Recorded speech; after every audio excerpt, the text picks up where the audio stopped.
کبھی کبھی غفلت چڑھ جائے نا تو ان اللہ والوں کی باتیں بڑا اثر کرتی ہیں. میں نے بھی کچھ چیزیں رکھی ہوئی ہیں، جب دل میں محسوس کرتا ہوں نا کہ کوئی غفلت چڑھنے لگی ہے تو میں پڑھتا ہوں لوگوں کو کھول کے. میرے محبوب پاک کے صحابہ میں سے ایک نام حضرت سعید بن عامر کا بھی ہے.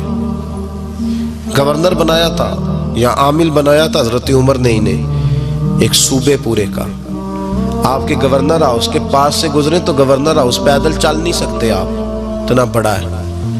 تو یہ وہ گورنر تھا کہ ایک دفعہ مال غنیمت بہت زیادہ آیا تو حضرت فاروق اعظم نے اس صوبے کے لوگوں کو کہا کہ ایک شخص جو مالیات کا وزیر تھا، وزیر خزانہ تھا، اس کو جناب عمر فاروق رضی اللہ تعالیٰ عنہ نے کہا، وزیر خزانہ اس صوبے کے جہاں حضرت سعید بن عامر گورنر تھے، کہا کہ غریبوں کی لسٹ بنا کے بھیجو، میں فنڈ لگانا چاہتا ہوں.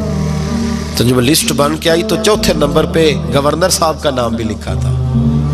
تو حضرت عمر فاروق رضی اللہ تعالیٰ عنہ نے حضرت سعید بن عامر سے کہا، یار تو غریب تھا، مجبور تھا، تنگ دست تھا، تیرے صوبے کے لوگ کہہ رہے مجھے کیوں نہیں بتایا؟ حضرت سعید لگے، عمر پہلے تو وہ بندہ مجھے بتا جس نے میرا پردہ کھولا ہے. تو بندہ تو بتا، میں جانوں، میرا رب جانے، میں غربتوں کے رونے چوکوں میں کھڑا ہو کے نہیں روتا.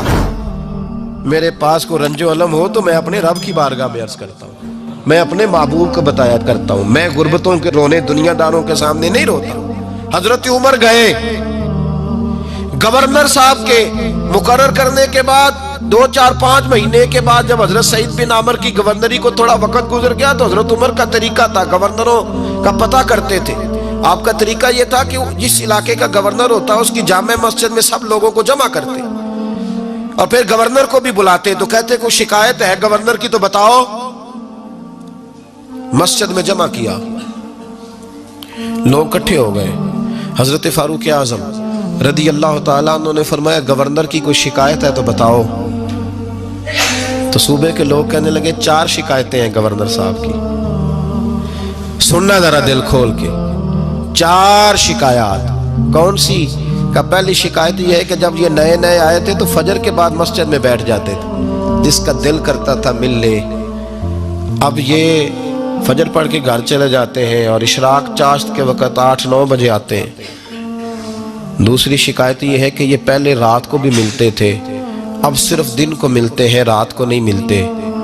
اور تیسری شکایت یہ ہے کہ ہفتے میں 1 دن ملتے ہی نہیں. چوتھی شکایت یہ ہے کہ کبھی کبھی روتے ہیں تو بے ہوش ہی ہو جاتے ہیں. کتنی دفعہ ملے ہو اپنے ایم این اے کو؟ بولے کتنی دفعہ ملے ہو؟ ووٹ اپنی مرضی سے دینا پر سوال کا جواب تو دو نا. کتنی خادم نہیں قوم کا؟ خادم نہیں، کتنی دفعہ ایم پی آپ کا حال پوچھنے آئے ہیں جس مسجد کے دروازے پہ بیٹھا ہوتا ہے؟ یہ گونگا بہرا اور اندھی جمہوریت ہے؟ رنگ وہی بہتر ہے جو محمد عربی کے غلاموں نے ہمیں عطا فرمایا ہے صلی اللہ تعالی علیہ، اور یہی چراغ جلے گا تو روشنی ہوگی. حضرت سعید بن عامر گورنر، اور میں اکثر کہتا ہوں اسی دھرتی پر یہ وہ نور والے لوگ تھے جنہیں میرے رسول نے نور عطا فرمایا تھا. یہ ہے تربیت میرے نبی پاک کی. حضرت عمر نے گورنر کی طرف دیکھا، فرمایا بتائیں جناب آپ کی شکایت آئی ہے. پہلی شکایت یہ ہے کہ آپ پہلے فجر کے وقت ملتے تھے، اب اشراق چاشت میں ملتے.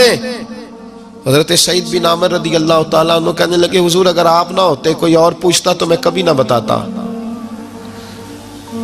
حضور میری مجبوری یہ ہے کہ میری بیوی بیمار ہو گئی ہے اور معذور ہو گئی ہے ٹانگوں سے. میں غریب آدمی ہوں، نوکر نہیں رکھ سکتا. اس بھلی مانس عورت نے 30 سال میری نوکری کی ہے، اب وہ بیمار ہو گئی ہے تو کیا میں اس کو چھوڑ دوں؟ میں سویرے اٹھ کے اپنے گھر میں جھاڑو دیتا ہوں، برتن دھوتا ہوں، آٹا گوندتا ہوں، روٹی پکاتا ہوں اور اپنی باوفا بیوی کے منہ میں لقمے ڈالتا ہوں. حضور وہ پخانہ پیشاب کرتی ہے تو وہ بھی میں صاف کرتا ہوں. وہ میری ذمہ داری جو ہوئی تو ذرا دیر ہو جاتی ہے.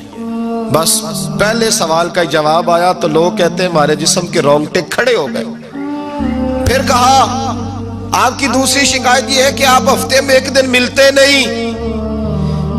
تو حضرت سعید بن عامر کہنے لگے، حضور کاش یہ لوگ مجھے رسوا نہ کرتے، کاش سرعام نہ پوچھتے تو میرے اور میرے رب کا راز تھا، یہی بہتر تھا. فرمایا